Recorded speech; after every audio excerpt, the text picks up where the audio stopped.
Let's see how many times I bomb out. Hey, we are in for We Called It. We are going to be talking all about the AFC West, NFC East. What went wrong for teams, what went right for teams. We're starting there with a week by week breakdown of each division because those divisions had our two Super Bowl appearers, I guess. The Kansas City Chiefs and the Time Philadelphia out. Eagles. Time out. You don't like the word appearers? That was What else? literally Representatives? anything. I don't have a Representatives. good word. They represented Representatives? the AFC and the NFC in the Super Bowl. Appearers is I'm not even sure is a word. It most certainly If we weren't live it's right now, we should just we would start over. 100% stop and restart. You're right. But here God, we are, you're continuing right embarrassing. now. All right. Embarrassing. I'm sorry. Embarrassing. Before we break down every team, telling you how we're going to fix them, what they did, how they got lucky, what they screwed up last year, we're going to go through big news. We had 3 players dropped that were notable. I'm pretty sure we made fun of them all year. Number 1, Leonard Fournette. I'm pretty sure we said don't draft him, and he made us eat crow for a little bit. But Rashad White burst through about 8 weeks in and made us right. How do you feel about that, Connor? Well, to be fair, I don't think we said avoid Lenny. I think there were 2 things. I said if you're gonna get Lenny, you better make darn sure you got Rashad White, and he was total volume. Nobody ever said he was any good. He got lots of passes because pretty much at the end of the day, Tom's gonna throw the ball 60 times no matter what. He's got decent hands. He's just Lenny Lacy is what we called him. And if you don't know who Eddie Lacy is, Google him, and then you'll also find that you are going to find a million going to get China tweets, and you'll find a million pictures of those two side by side, and they'll be like, Letty's the next Eddie Lacy. But anyways, so we did call the fact that Rashad White would eventually burst through, and he did. So we can talk about segments in the future about draft diamonds and draft capital related to fantasy and all of those things. We'll do it all. We'll do everything. We have months. We have months to do all this. Anyways, Number 2 player that we mocked that got dropped. Kenny G, baby. 6 New York Giants. 6 that was total actually receptions. This many in the NFL this year. 6. Wow. He technically played wide receiver. Right. Absolutely one of the biggest arbitrage contracts we have seen in a long time. Absolutely made the in fantasy Giants regret though, giving him any money. 28 or 29? Was he 28 or 29? Somebody is going to drop him. Yeah. He's going to get another shot. Don't replace him with, anybody else. But if you can replace, I don't know, somebody who's about to get dropped by someone else, like if for some reason you have like, I don't know, that dude who plays for the Browns that's just really fast on your team thinking he's going to break out, Anthony Schwartz, like drop him and pick up Kenny G in Dynasty or something. Yeah, like if you have that, you're probably not very good anyways. Just pick up Kenny G as a flyer. He's going to probably get like picked up on a practice squad, and maybe he gets a chance to be, I don't know, Russell Gage somewhere. I don't know. The man is clearly money motivated, and now that he's not making money, he is going to be motivated. Yeah. Now, to be fair, he had walkaway money. He got a lot of walkaway money. He could have walked away at 26 when he signed. All right. And then the last one, Carson Wentz. Man, we've had so much fun betting against Carson Wentz. And it is just a complete heartbreak now that he is no longer a free give me bet each week. I'm still never going to forget. We took the Titans against him, and I think last year when he was on the Colts, and they were up like 14-0. I was nervous, and then he threw the world's worst pick 6 at the end of the game, and cashed our bets. And I just that's Carson Wentz. They were up way That's higher what he's going to do game. every time. I remember it specifically because he had like a really good first half, and we were like, this is a stupid bet. Second half, he threw 2 or 3 picks, and I think at least one of them was a pick six. Another one I thought either was picked and brought back to like the 5 and swung them by like 21 points. They were up big. It was like 28-7, and then they lost like 31-28 because Carson Wentz literally In threw the other overtime. team. Yeah, it was bad. It was bad, really bad. And I see So, landing spots for him. so Like I saw somebody mock him or put him to Arizona as a bridge to Kyler.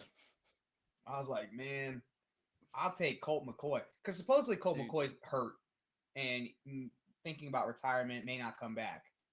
Supposedly. I honestly, at that point, I'm just, you're the Cardinals. It's going to be ugly next year.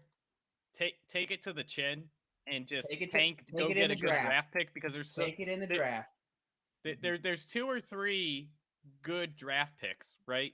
Quarterbacks. I'm thinking Caleb Williams, and I know there's someone else. I just can't think of him right now. Drake May. But it's like, if you can have a top 2 pick, you can make a ton in draft capital next year. Yeah. And if you're, well, technically you have to be tied to Kyler. You just paid him $1 bajillion. So he's your guy. Whether or not you want him to be, he is. So Who's the coach there? Is that's the defensive coordinator from the Eagles? Is that right? did you see any of Shane Gannon. Steichen went to the Colts. Steichen went to the Colts. Gannon went to the Cardinals. But did you see some of the like interactions he's had with like the players?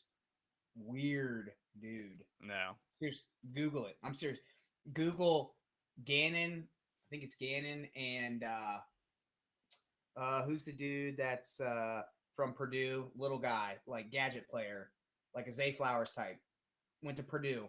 Short Rondale Moore. Rondale Moore. Seriously, I swear to you, I will reenact this for everybody, for everyone to see.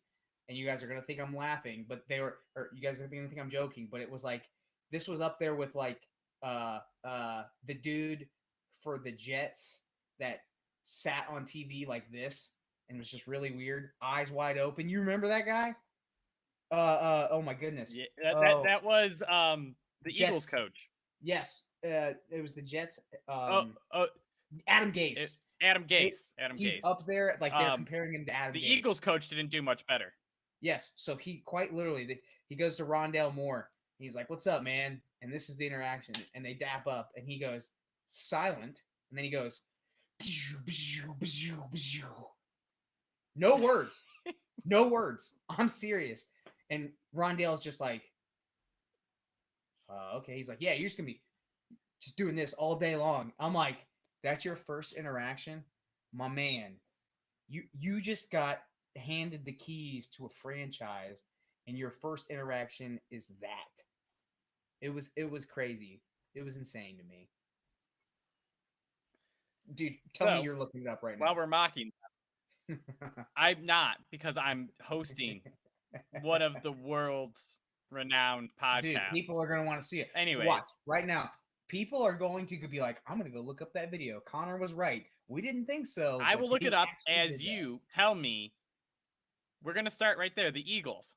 We just talked about both their coordinators leaving. Let's start with what went right for them this season. Why were they a 14-3 team? What do you think? And is that sustainable? Everything and no. There you go. That was easy. Next question. Boom. Okay. Any explanation, or are we just 2-word answers here? This is where we talk about this. We talk about this all the time. Pairing up of head coaches and even more importantly, offensive coordinators.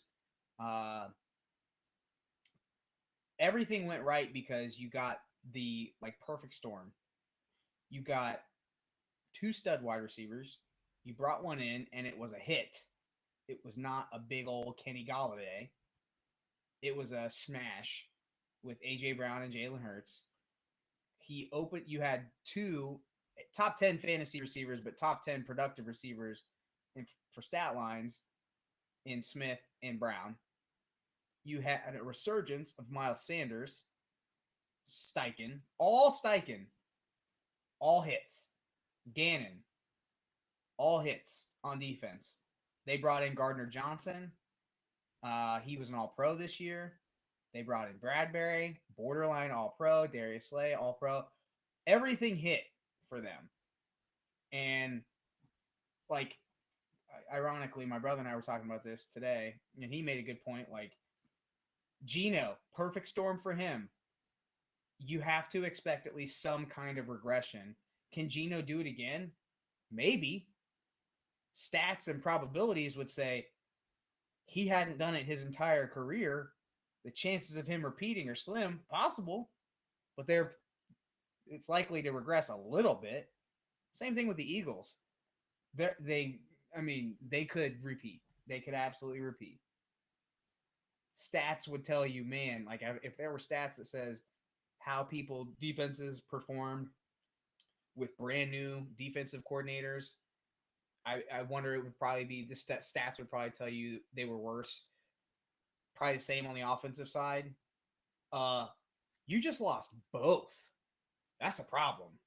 I mean, two completely different voices. So I think everything went right. Fantastic.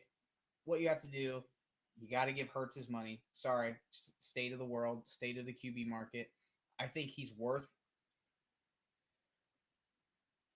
I don't want to say he's worth it, but we have you on record saying he's the best quarterback in the NFC last week. I agree with you for the record. I think you have to pay him, and I think he's worth it in that division. Keep him there. Let's say somebody drafts somebody in the NFC and they're that good. It's going to take them 2 years to get there. So you got another window of like 2 years before you're going to be QB surpassed. So I would say, got to sign him. Going forward, they're going to lose. I think they're going to lose Johnson. They're going to lose. They lost one of their inside linebackers who was a stud. They're going to lose both. They're both going to be cap casualties. It's just not going to be the same thing next year. So how do you replace that? I don't know. I mean, I would say promote from within. I would think, but you tell me. You tell me, Phil. Yeah. So I was going to say, so my fears are James Bradbury, their number 2 lockdown corner. Like, they were blessed to play the defense they did. They had one of the best defensive fronts and 2 of the best corners, and 3 if you count CGJ. So their defense is absolutely going to need a revamp in terms of how it's played. They lost, I think it's Justin Hargrave. He's one of the best defensive tackles in football. Brandon Graham's getting old, thinking about retiring, so they're losing pressure. So I am very worried about their defense. We saw in the Super Bowl, they played a cupcake schedule, and when they played a real team, it didn't look too hot. Same against when they even played the Cowboys. The Cowboys dropped 40 on them in it wasn't a must win, but it was they're trying to play for the division still. If the Eagles won that game, they would have clinched. So it was a meaningful game. I think they had a pathetic schedule. Phil, Max Kellerman said that they would win by 2 touchdowns or more. He said that. He works for ESPN. That means he's good. That does not mean. Ooh, we'll cover that another time. We should just have our political hot take segments where it's not actually politics. It's just random stuff that just annoys us. We don't even have to call it political. You can call it ESPN is complete garbage. What's it called? Face the Nation is that political show that shows it's going to be Face Us. Face We Called It, and it's just going to be all broadcasters with stupid hot takes. We'll start with them and then just cut them up. Kellerman will be on. I honestly think it would be hard to tell people who we actually legitimately follow for good advice. Yeah, it's so funny because there's so many people that I think this is totally just a stupid rabbit hole, but they put opinions out and they truly believe them, but they're terrible hot takes. But it's one of those things where it's I say it so much, so now I believe that it's true. But then there's Pat McAfee, who I absolutely love because he knows what he is. When you watch that show, there is no doubt that guy's just like, we're Well, some okay. bros talking football, and it's awesome. So think about what Barstool has done too. Think about that. So you have taken a position that pretty much says, hey, we used to write gambling lines. It's great. 60% is an unbelievable gambling line. Okay. You're hitting a 60% hit rate. Nobody's ever going to do that. Those guys used to do that. And then they pretty much took that business model and said, let's be entertaining about all of our takes. And when they do hit, they're the best in the world. And when they don't hit, it's because it was a funny, stupid take. You know what I mean?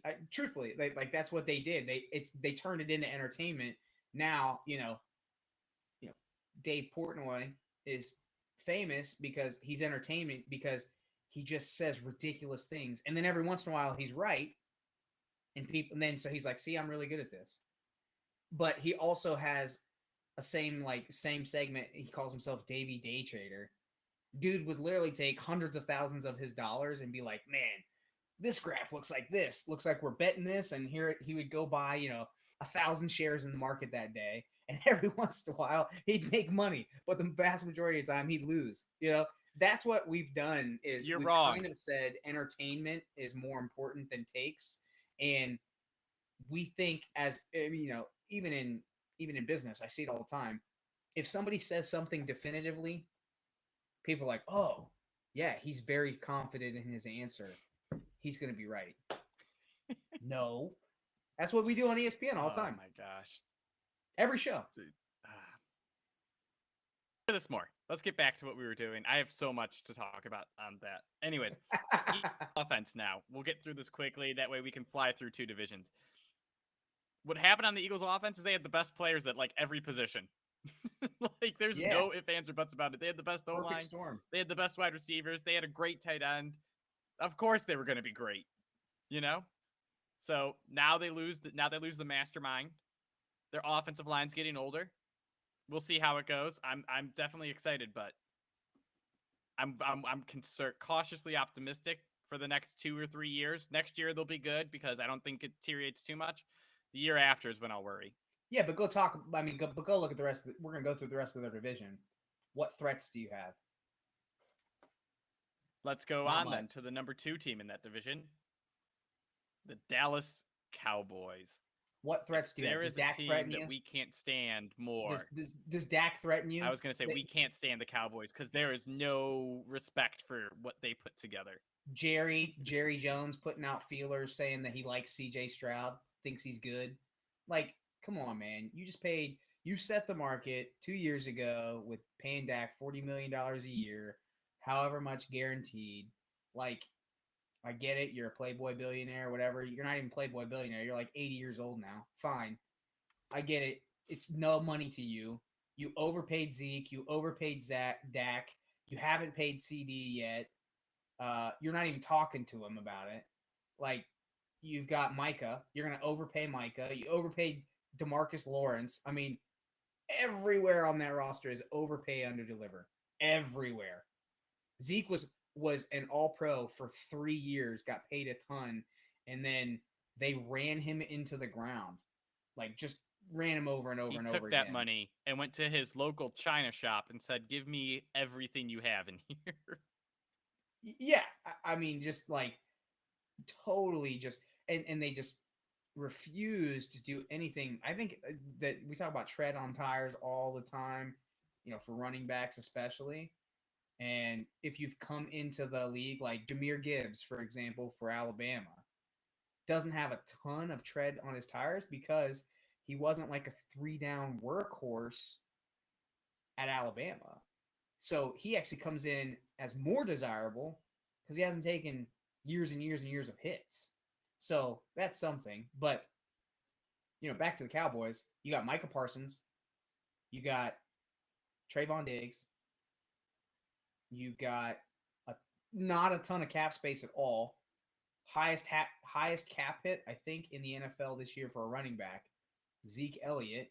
You won't play him because you got a better running back behind him, but you've paid him so much. I mean, it's just dysfunctional, totally dysfunctional.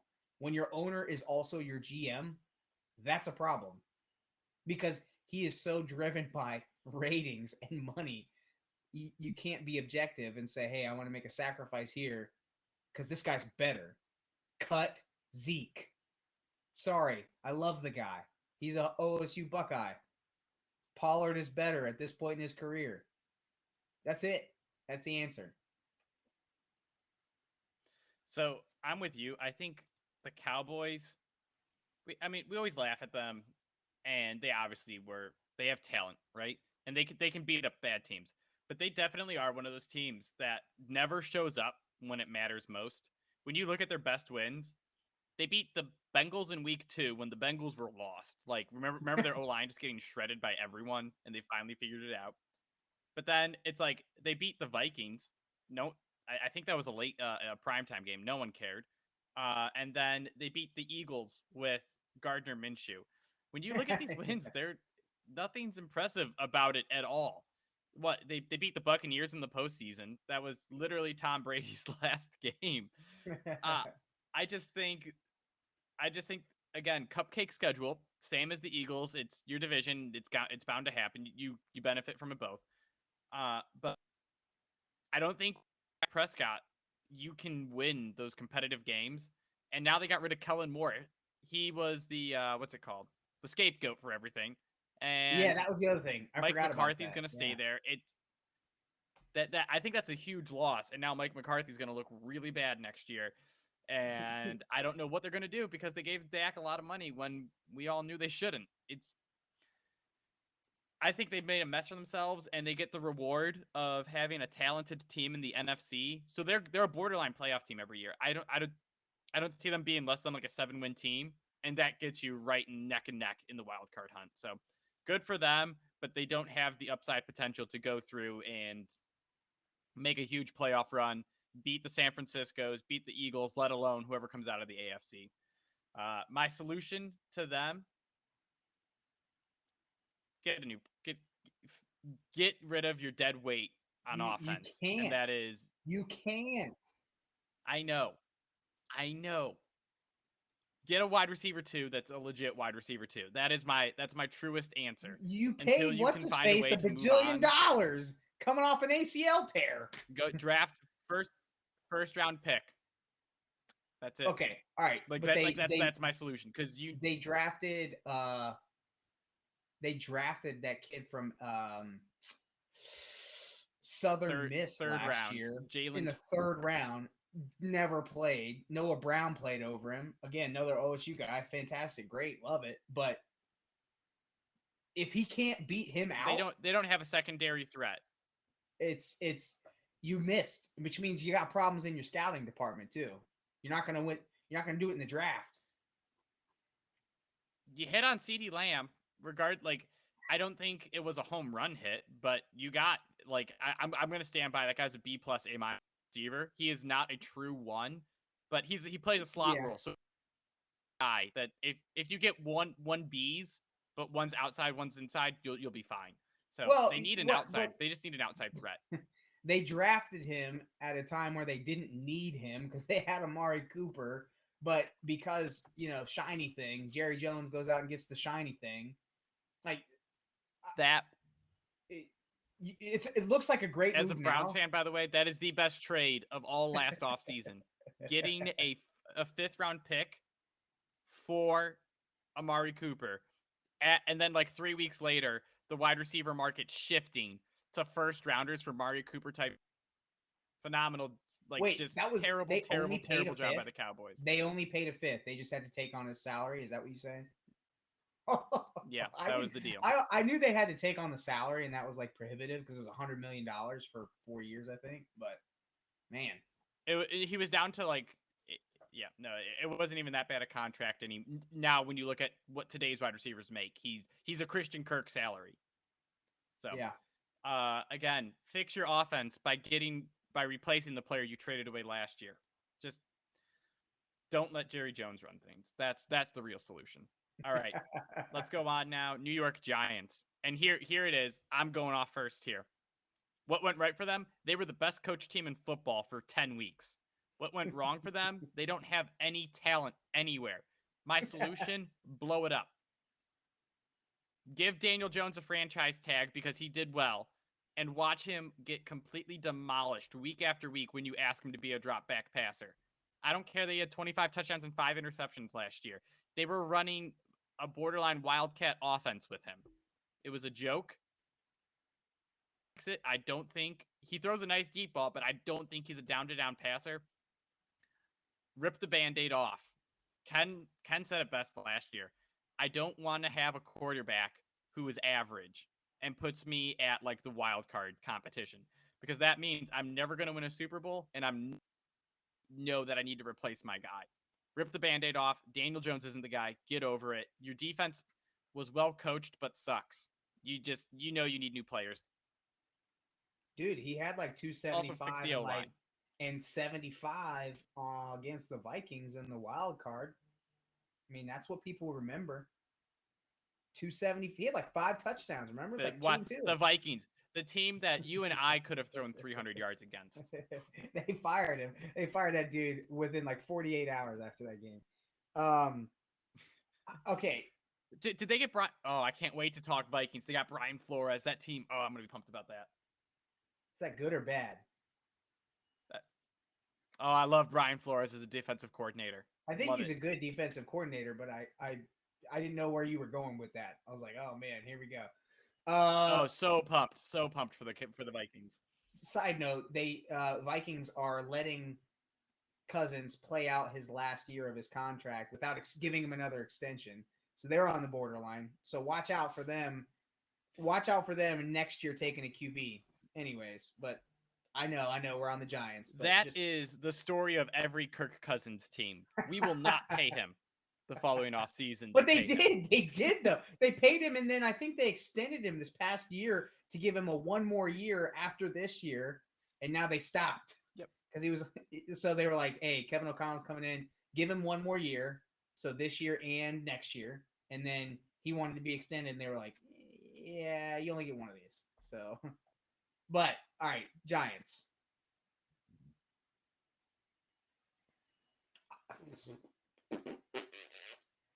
I want if to you just want to piggyback everything, have the talent, but they have the coaches, you can. I do, but like, what's the alternative? What are you going to go get? You want to go be back to being a bottom feeder team? That's what you're asking for them to do. As a franchise, you're asking them. I'm asking because think about it. I said franchise tag Daniel Jones because you obviously can't draft someone this year. Go try to get honestly, Derek Carr is a top quarterback in the NFC right now. I agree. Jimmy Garoppolo is a functioning quarterback in the NFC. Like there's quarterback options that I think can get you wins right now. Fine. Daniel Jones though, answer, and he's going to cost more than those other guys. You just except said for Carr, but Carr's actually a legit starter you can live with. You just said though that they don't have any more talent. So what's he going to do? He's going to come in and he's going to get you to the wild card and do the same thing as Daniel Jones would.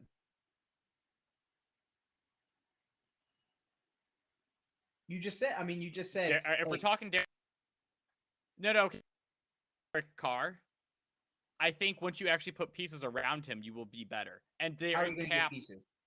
How are you going to get pieces? You have no wide receiver. Well, I was going to say you obviously need to draft. You need to go to free agency. There's not great wide receiving options right now in free agency, so you need to go through the draft. You don't like the receivers this year? I'm just saying, like, give me a couple second and third. What they were fielding at the end of last year was scout team backup quarterbacks in college. Hey, Isaiah Hodgins, though, actually, he might be hot take. Hodgins is a wide receiver 2 or 3 next year in fantasy. Hot take. He is the third best wide receiver on a good offense, though. That's the problem. You need to start getting some alpha dogs. You need to get Kenny Galladay's when they were in Detroit. Okay, but the knock on this draft from analysts, and of course we're talking about analysts who are wrong all the time, is that you've got 1, maybe 2 stud wide receivers, and they're not Marv Harrison Jr. or Jamar Chase. They're just not plug and play like Garrett Wilson, Chris Olave. They're saying that they are not as good as those guys. Potentially JSN from Ohio State, but because he's actually fallen on draft boards now because of his hamstring issues. You got the kid from TCU, Quentin Johnston, who's a monster, 6'4", 225, 4'4".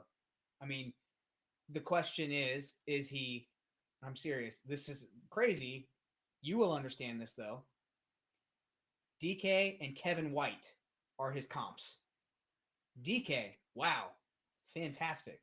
Kevin White, wow, terrible. So that's the range of the spectrum. There's no surefire hits in the wide receiver rooms this year. So, okay, to answer the original question, like when I say draft wide receivers, like at this point, I can't tell people to draft first round because that wouldn't make sense for every team to do that.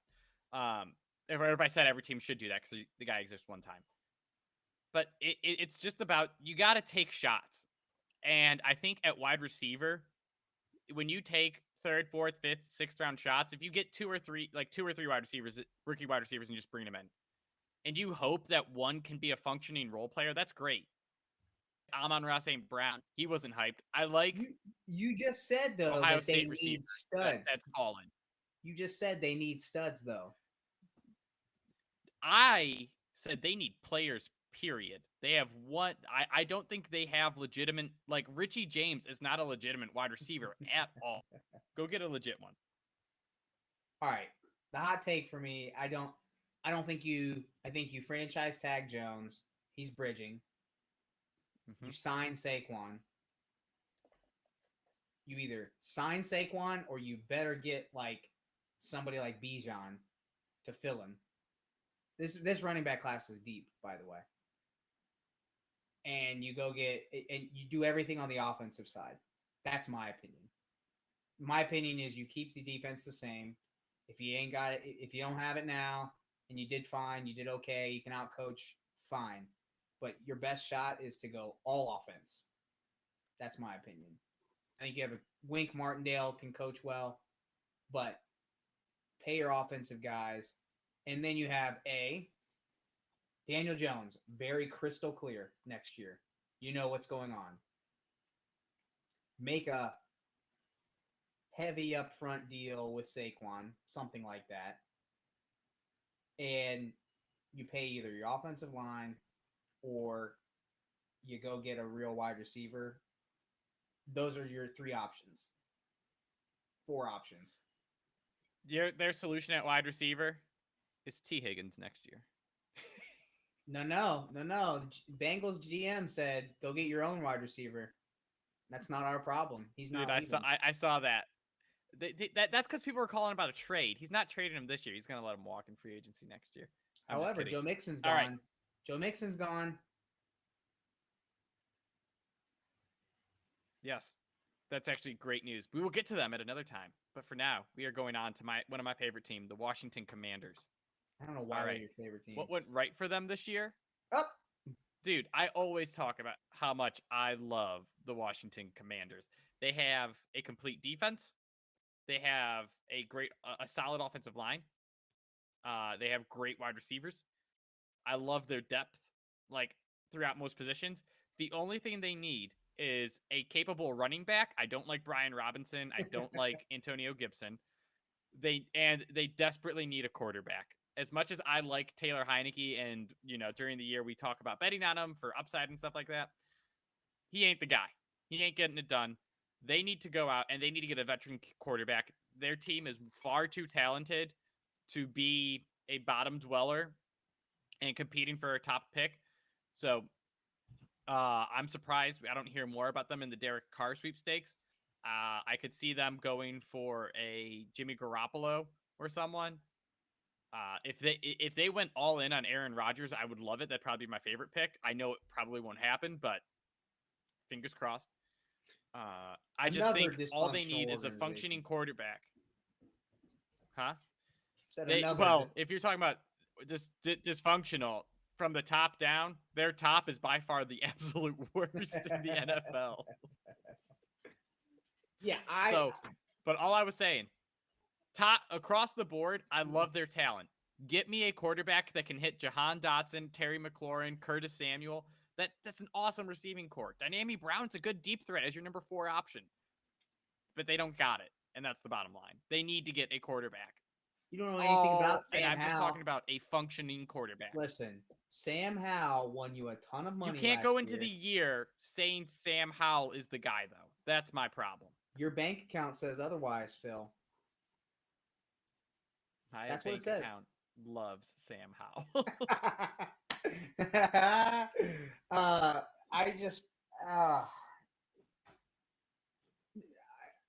I think guys like Ron Rivera, I mean, he's the reason that other places are going away from old school.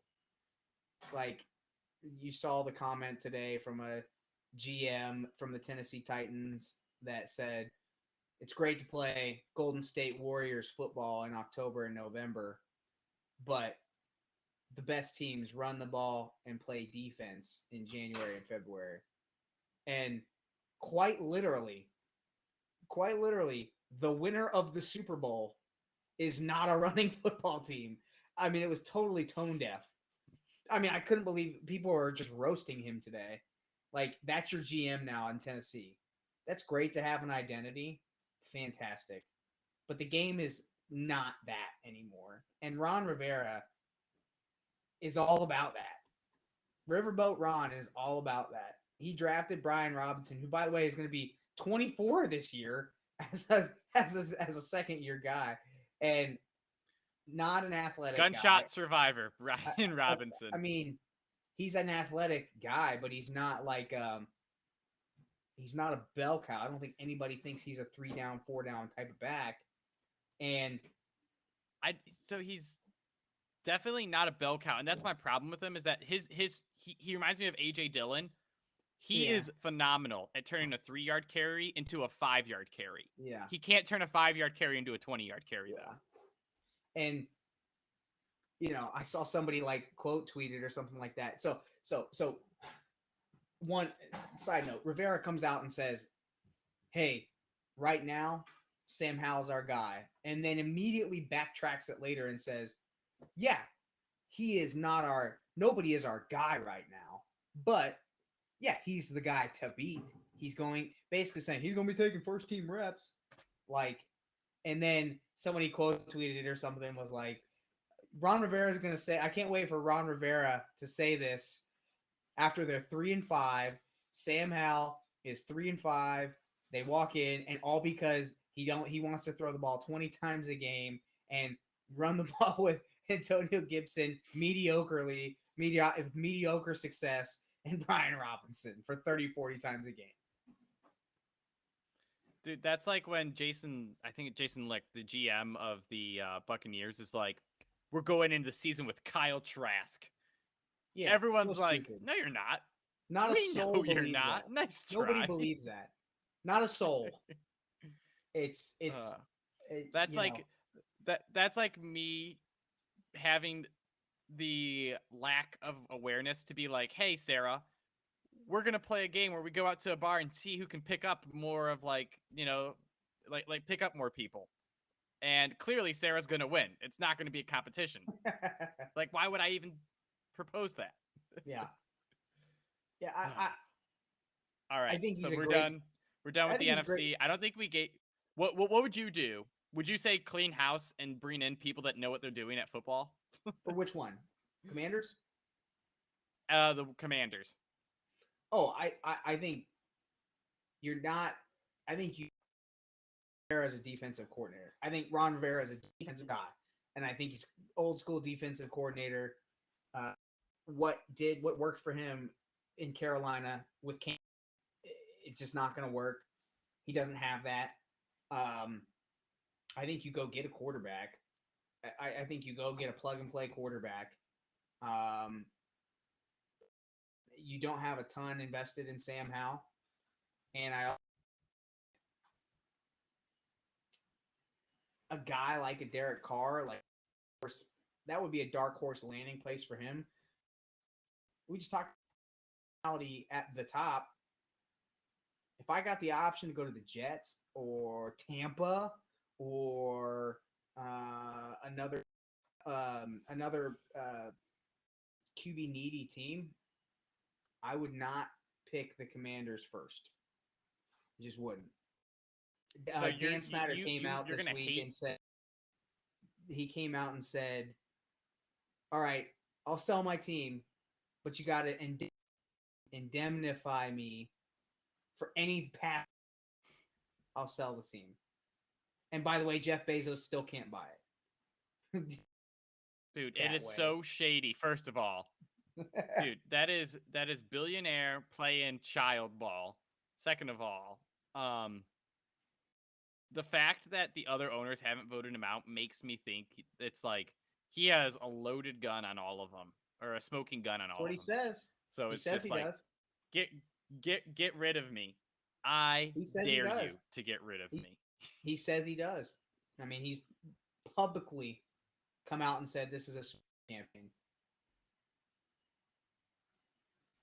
I mean, all right. I don't think it's a smear campaign. That said, I think it's wrong. I think there's definitely smoke and fire, but he's definitely got dirt on everybody else.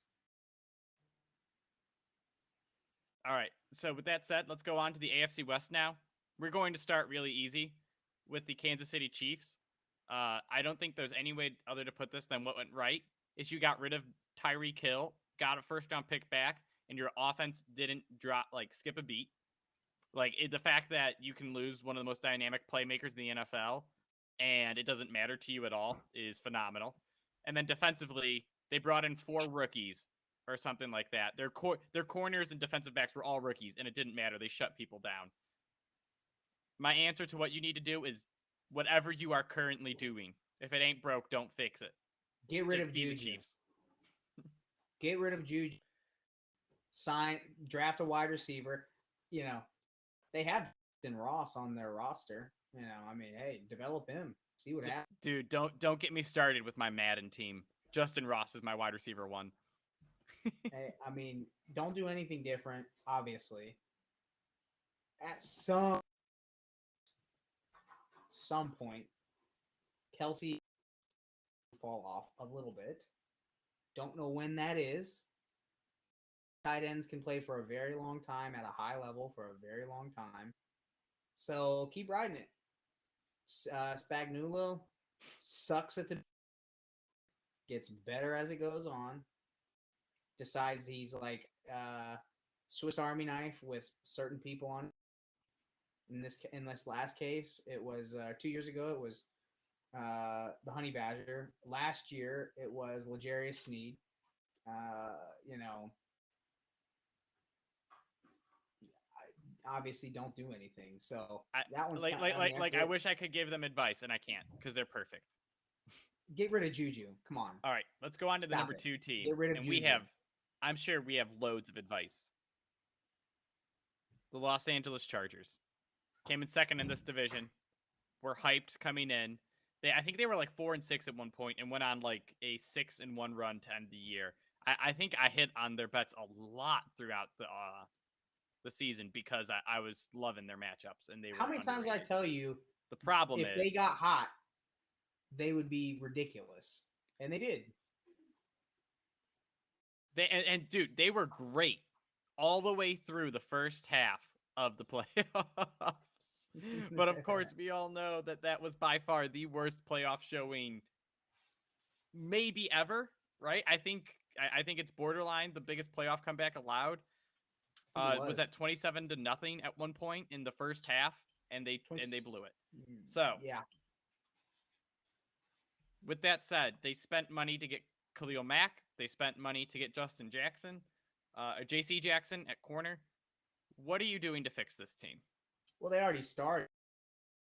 Got rid of their offensive coordinator. They got a new one. They cleaned deep. They cleaned house. For the record, they got Kellen Moore, a guy I think we both highly endorse. Yeah, I think they're going in the right direction. I think they got rid of some defensive staff too. I think. I mean, they're doing the right things. I'm not convinced he is the guy.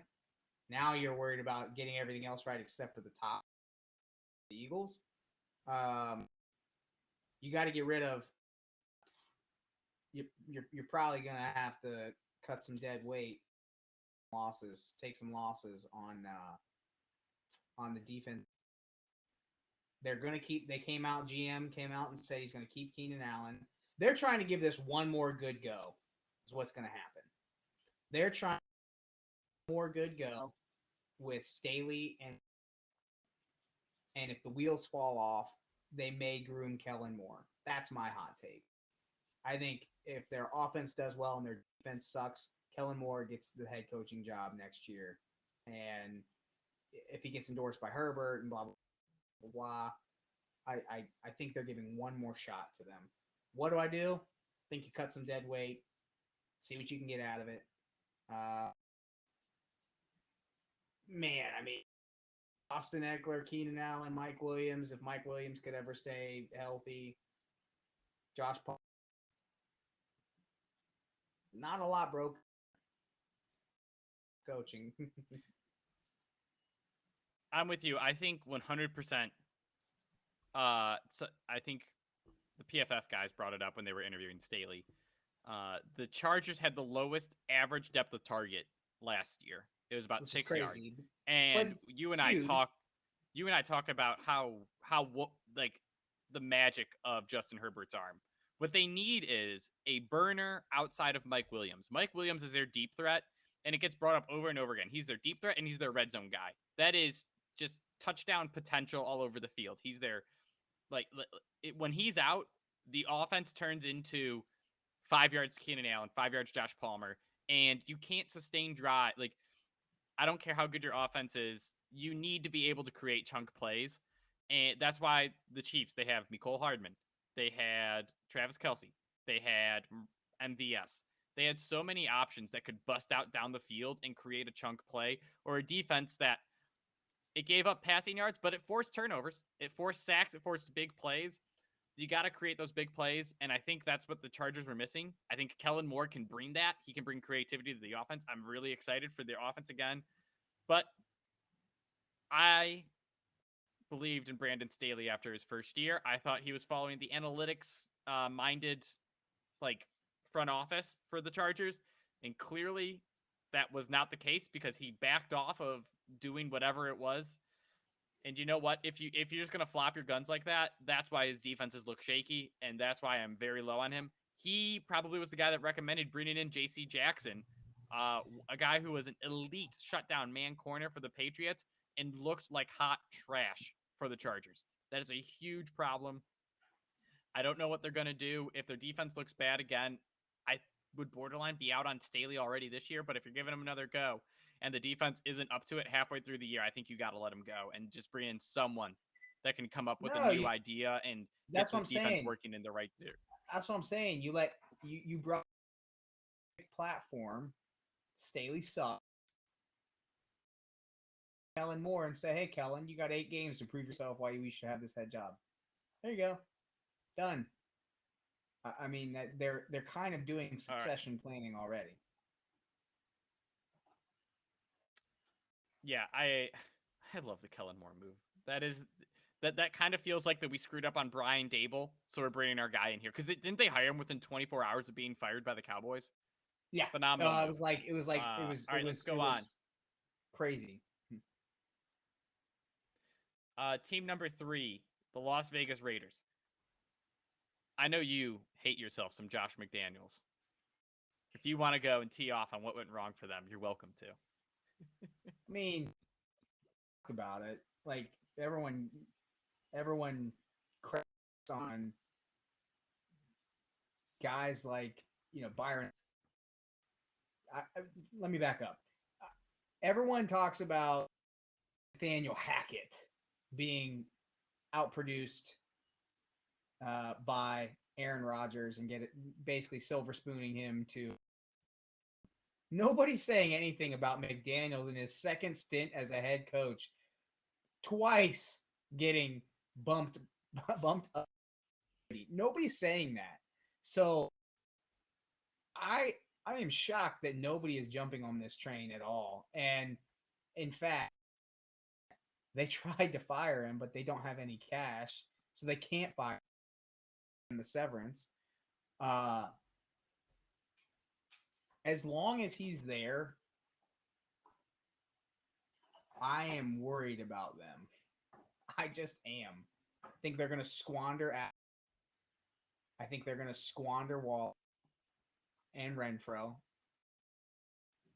I think at the worst they're going to Jacobs this year.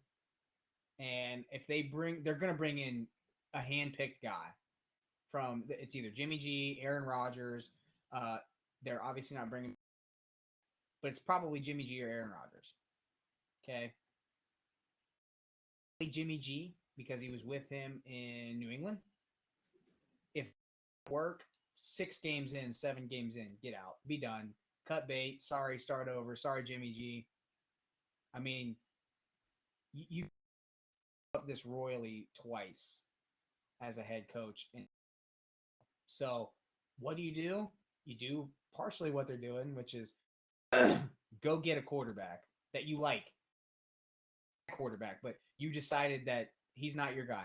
Fine, go get somebody that you think is right now, and try again because you got to find out if your head coach sucks, which he likely does. Their defense is still awful. I mean, I don't know what to do with the defense. You have an all-pro defensive end, probably one of the most valuable positions on the team, and he's a top 3 probably defensive end in the NFL, and every game, and you're wasting him. It's like Myles Garrett. So I don't know. Yeah, I can't. I'm with you. Their defense is where I was going to say you need to get a corner. Like whenever I go through like steps for building a defense, it's get me a pass rusher and then get me a corner. And then we'll start to fill in elsewhere, maybe a second corner, maybe a safety, just depending what you need. But they've been completely dysfunctional drafting. I think they had like 3 or 4 picks on their defensive backfield and none of them worked in the last in general, their top 4 picks in drafts haven't worked in the last 4 or 5 years. Garyon Conley is the one I was thinking of. 20 or 2019 to current day, I think they have 1 first-round draft pick that's like still in the league or something like that. It's crazy. I think Josh Jacobs is the only guy that like ended up sticking. And they had 3 draft picks, and I remember everyone being pumped. Cleveland Farrell is another guy, but like he's not good. Anyways, you got to have an owner who releases control over the draft, because what happens is, I mean, I'm a big basketball fan. I can watch basketball and break it down much better than football, but you see it all the time. Owner watches the March Madness tournament, falls in love with the dude, and says draft him. Cleveland Farrell was watched in the what's it called? Game. The National Championship, and he's like, he had a great game, go draft him. It's like, no, that's not the way this works. You gotta study the body of work more completely than just say, oh, he had a good game or a good couple games. So you gotta let Al Davis Jr. let whoever the GM is actually do his job. So I don't know, and I am out on Josh McDaniels. That is not a good coach. Period. Yeah, their GM technically has sucked for 6 years in a row.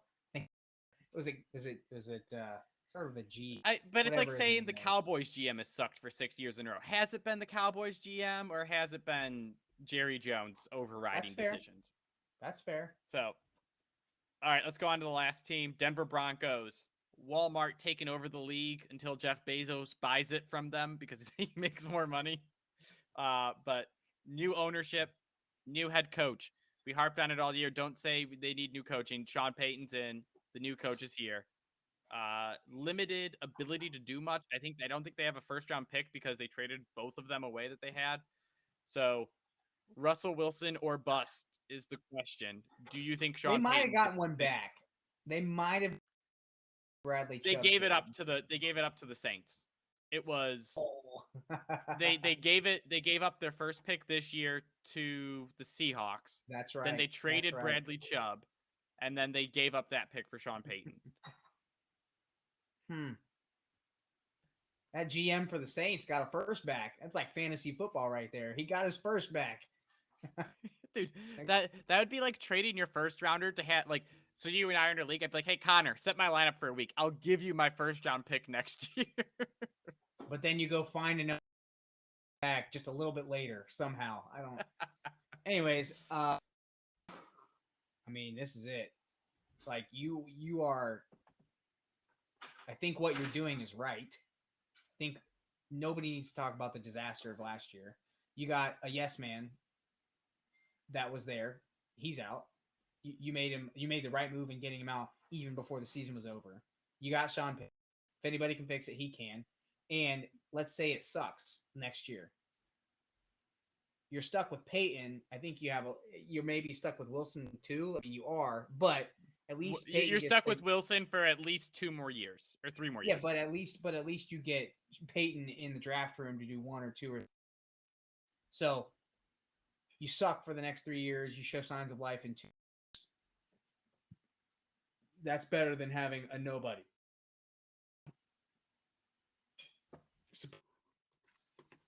They're not. I heard rumors that Jerry Jeudy could potentially be on the block, which I don't think is smart.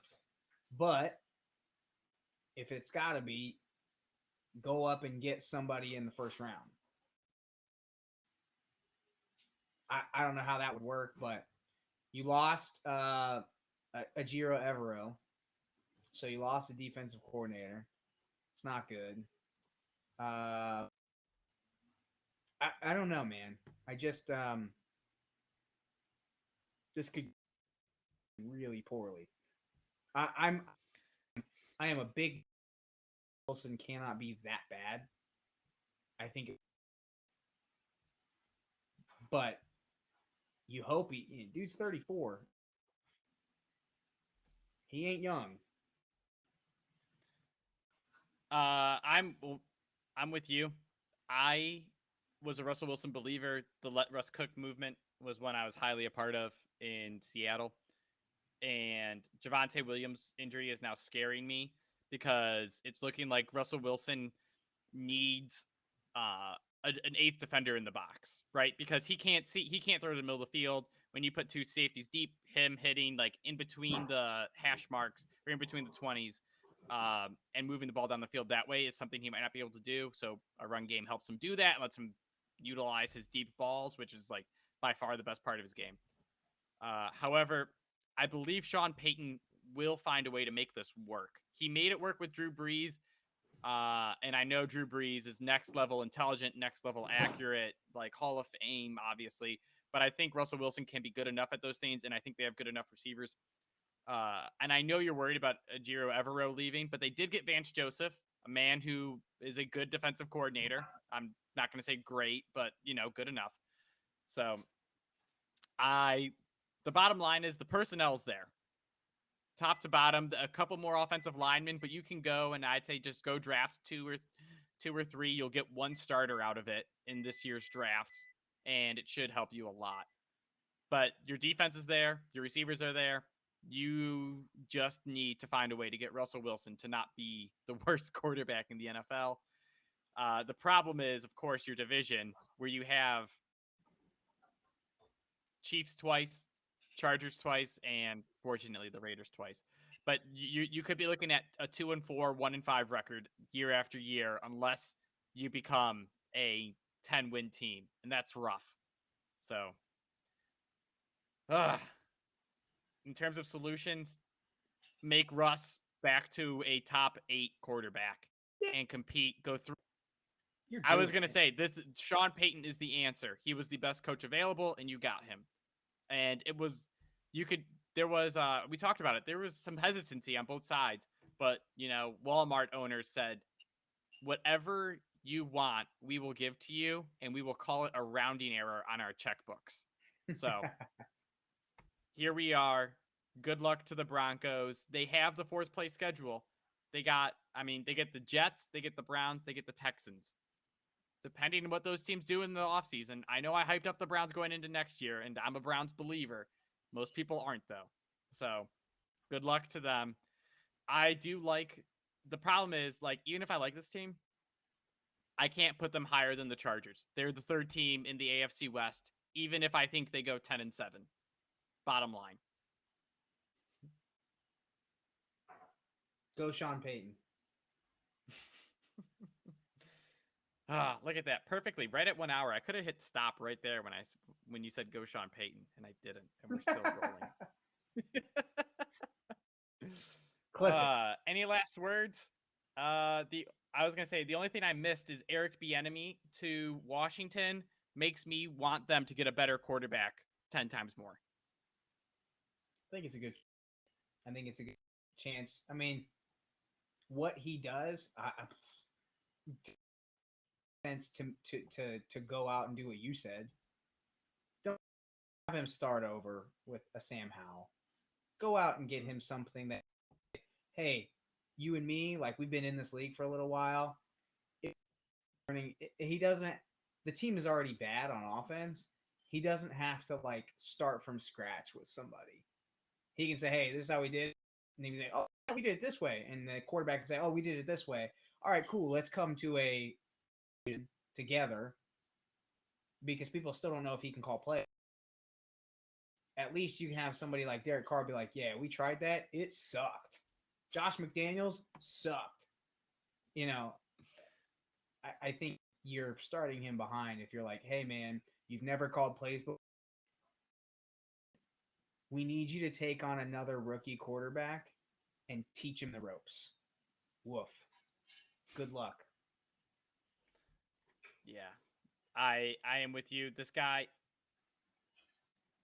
if there is anyone I want people to do favors for, it's Eric Bieniemy. The dude deserves a head coaching job. Brian Flores, I would say, is the second person I would want teams to give the benefit of the doubt to going forward. But Bieniemy, by far, number one. Don't make him have to prove himself. Like, don't make him win a race with like a car that's 20 years older than everyone else. You know, I'm thinking about my 1994 Dodge Spirit. Don't make him win a race with that car against a Corvette. I had a Ford Taurus, a 94 Ford Taurus. So, yes. I always loved being able to tell people my car was the same age as me through college. All right. Thank you guys for listening. If you were here on the live stream, we muchly appreciate it. If you weren't, we only appreciate it. A little bit less so. All right. Next like, comment, subscribe. We'll work on Phil's vocabulary because he just said muchly appreciated instead of greatly. Well, what was the first word I said? We muchly appreciated. That's no. To start the show that you made fun of me for. It was like represented. Appeared. Representatives. I can't believe, like, Phil, what do you do? I'm hosting. It's my show now. You take over next week. It's all you. Yeah, I will. All right. See you guys.